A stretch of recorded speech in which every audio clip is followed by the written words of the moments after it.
দুষ্টুমি কত প্রকারের করা যায়, মানে কি বলবো। এই যে ইনি এখনও হাঁটতে পারেন না, হাঁটা এখনও শেখেননি। ইনি এই যে এইটার সাহায্যে হেঁটে বেড়ায়। এই যে এই গাছটার যে কত দুঃখ, এই গাছটার দুঃখ শুধু আমিই বুঝি মনে হয়। এই গাছটা ও যখনই ঘরের থেকে বের হয় গাড়ি নিয়ে এই গাছটার উপর হামলা চালায়। আর তারপরে আর একটা আছে, এইটা হচ্ছে কি বলে, বাংলায় নাম জানি না, ঠিক মনে পড়ছে না। এটা হচ্ছে কানেরের ফুল, হচ্ছে এটা হিন্দিতে কানের বলে, হলুদ হলুদ কলকের মতো। তো সেইটার আমি একটা ডাল লাগিয়েছি, এটা বেঁচেও গেছে। আমার মেয়ে মনে হয় 2 দিন টেনে উঠিয়েছে। এই যে যতবার আসছে এই গাছটার ওপর অত্যাচার, মানে কি বলবো, দুষ্টুমি কত প্রকারের কি লেভেলের হতে পারে কি বলবো। দেখো এখনও হাঁটা শেখেনি, এই করে বেড়াচ্ছে। এর সঙ্গে আমি পেরে দিই না। তারপর এই যে ভিতরে আর একটু জায়গা আছে, এইখানে কটা বেগুন গাছ আছে, লঙ্কা। কালকে আমি একটু বাথরুমে গিয়েছি ছেড়ে রেখে, এসে আর খুঁজে পাচ্ছি না, এসে মোটটা আমি আর পাচ্ছি না। তারপর দেখি কি উনি লঙ্কা তুলছে গাছের থেকে, তুলসী পাতা তুলে মুখে দিয়ে খাচ্ছে। এই রকম দেখো দেখো, নাক দিয়ে তো পেন্দু পড়ছে। হ্যাঁ দেখো দেখো হাসিটা শুধু দেখো। এখন এই যে এই টিনটার ওপর হামলা চালাবে, এই টিনটা ধরে ধাক্কা মারবে, টিনটা খোলেন কিনা এই হচ্ছে না কাজ। এই মাত্র মানে 5 মিনিটও হয়নি এইখান থেকে পড়ে গেছে। এইখান দিয়ে উনি গাড়ি নিয়ে যেতে গেছে, এখান থেকে পড়ে গেছে। এখানে জায়গা পায়নি, এখানে বেঁধে পাথরটায় বেঁধে পড়ে গেছিলো। তো এই দেখো বিকালবেলায় সব জামা কাপড় তুললাম, এই মাত্র ঘরের থেকে বেরোলাম, 5টার পরে ঘরের থেকে বেরোলাম, কারণ ভীষণ রোদ আর ভীষণ গরম এইখানে। তো দেখো এখন গুছিয়ে গুছিয়ে ভাঁজ করে রাখছি, যাতে ঘরে গিয়ে আর ভাঁজ করতে না হয়, একবারে রেখে দিতে পারি।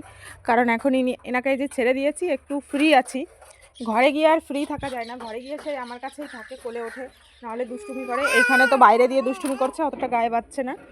তো দেখো আমি এই ঘরটার সব সাফ সাফাই করে রেখেছি, অবশ্য সবসময় করে রাখি, কিন্তু মানে এখানে কিছু রাখিনি। এই মইটা ছিল লম্বা করে দাঁড় করানো ছিল, কালকে ওই পাশের বাড়িতে নিয়ে গেছে মইটা, ওরা দেখো ভেঙে ফেলেছে মইটা।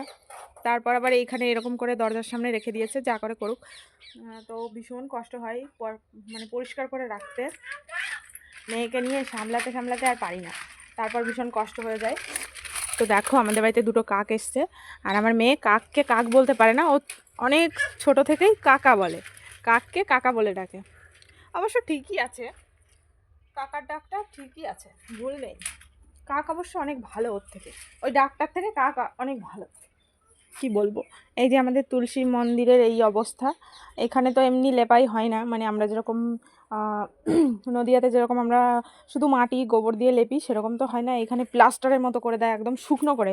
এরা জল ইউজ করে না, এরকমভাবে লেপে দেয়। তো যাই হোক, এই দেখো আমার গাছে অনেক লঙ্কা হয়েছে। আমার এই সপ্তাহে বাজার করার সময় লঙ্কা কেনা লাগবে না। এই যে চলে এসছে বাড়ির মালিক, ইনি এখন দেখবেন তুলসী পাতা ছিঁড়ে ছিঁড়ে খাবে। খাওয়াটা খারাপ না, ভালোই খাক, কিন্তু কথা হচ্ছে গাছটা নষ্ট করে দেবে।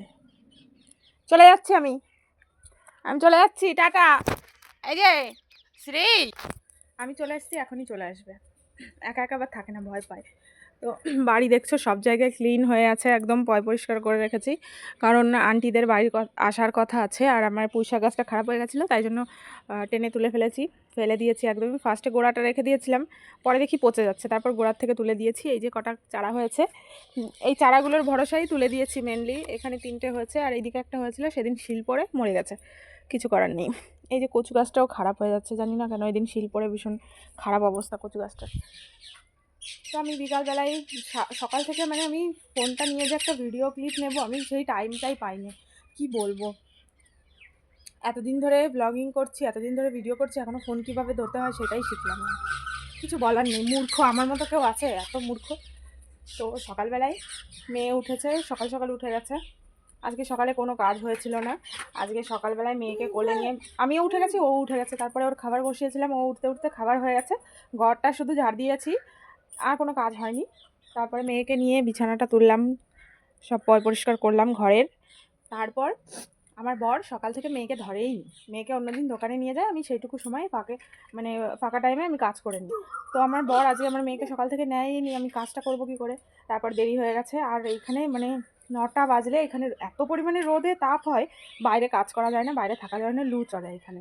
ওই জন্য কিছু করতে পারিনি। তারপরে 10:30টার পরে গিয়ে মেয়েকে ঘুম পাড়িয়ে রেখে এক ধামা জামা কাপড় দেখলে ওইগুলো সব ধুয়েছি। তারপরে বড় এক ধামা থালা বাসন ছিল, কালকে বিকালের থালা বাসন রাতের, সেইগুলো ছিল, সেইগুলো ধুয়েছি। পুজোর থালা বাসন মেজেছি, বাড়ির যত কাজ থাকে সেগুলো করেছি মেয়ে ঘুমানোর পরে। তারপর এত ক্লান্ত লাগছে না সত্যি কথা বলতে, তারপর ঘুমিয়ে পড়েছি। সারাদিন এই যে ঘুমোলাম, গরমে বেরিয়ে কোথায় যাব, ওই জন্য ঘরের মধ্যেই থাকতে হয়।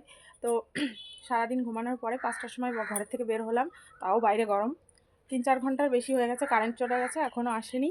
এই দেখো লাইটটা অফ আছে, এখনও আসেনি কারেন্ট। তো তোমাদের সামনে অনেক বেশি বকবক করে ফেললাম, সরি। লোক পাই না তো বলতে, তো কী বলবো, তোমাদের সামনে এসেই বলি। তো যাই হোক, দেখা করছি একটু পরে, টাটা।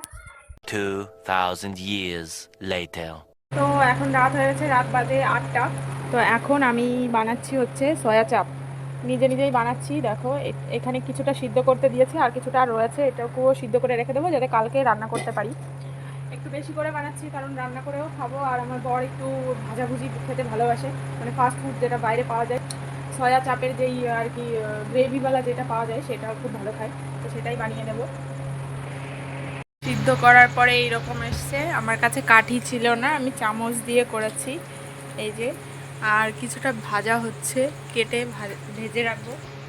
আমার বর আমাকে একটু হেল্প করে দিচ্ছে, আটা চেলে দিচ্ছে।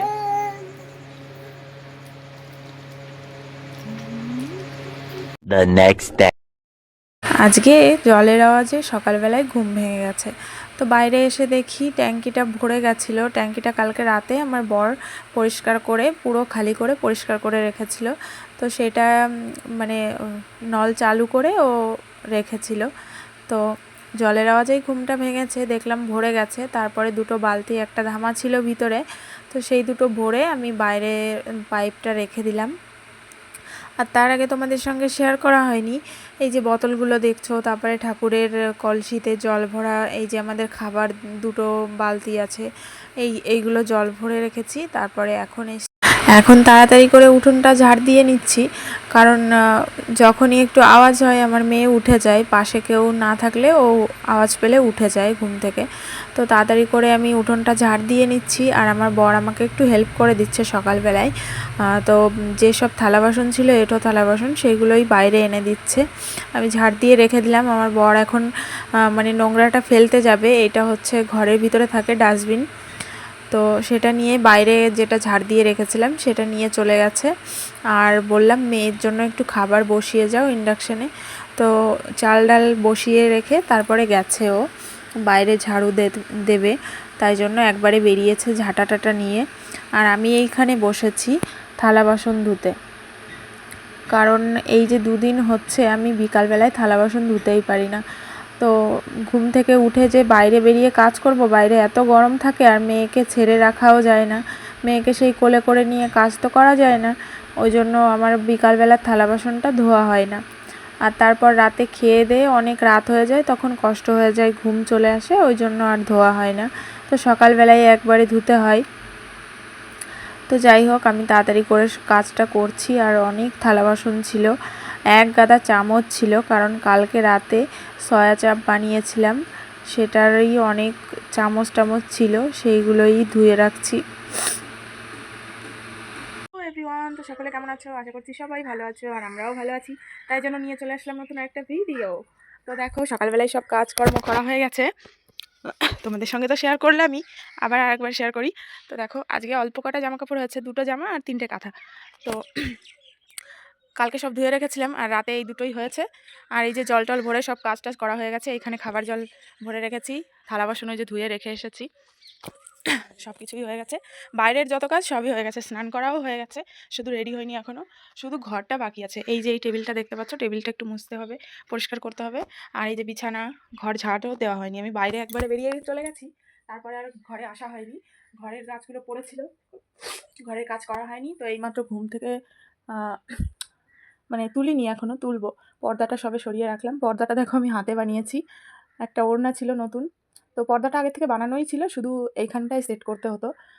তো আগে যখন এইখানটায় আসন ছিল ঠাকুরের, তখন এই পর্দাটা দিয়ে ঢেকে রাখতাম, কারণ এইখানকার সবাই বলে যে ঠাকুরকে ঢেকে রাখতে হয়, ওই জন্য। আজকে যেহেতু পয়লা বৈশাখ, তাই জন্য আমার মাধব সোনাকে দেখো আমি নতুন ড্রেস পরিয়ে দিয়েছি।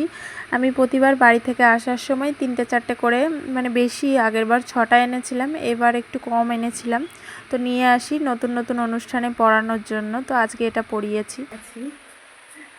আমি আজকে শাড়ি পরাচ্ছি। এই শাড়িটা আমার বর আমাকে অনলাইন থেকে কিনে দিয়েছে, মিশো থেকে। তো আমি ওই শাড়িটা পরে নিয়েছি আর মেয়েকেও পরিয়ে দিয়েছি। আর বর আজকে জামাটা নতুন পরেনি, প্যান্টটা পরেছে নতুন। তো জামাটা ওইখানে রয়েছে, ওই যে অ্যাশ কালারের ওই জামাটা আমি দিয়েছিলাম, পয়লা বৈশাখে কিনে দিয়েছিলাম। তো পরেনি, বললেও কোথাও যাওয়ার সময় পরবো, এখন পরবো না। আর আমি আজকে পরেছি, একটু পরে খুলে রাখবো। শাড়ি পরে তো কাজ করতে পারবো না, তাই জন্য খুলে রাখবো। তো আমার শাড়িটা কেমন লাগছে অবশ্যই একটু কমেন্টে জানিও। পিওর সুতির কটনের শাড়ি একদম।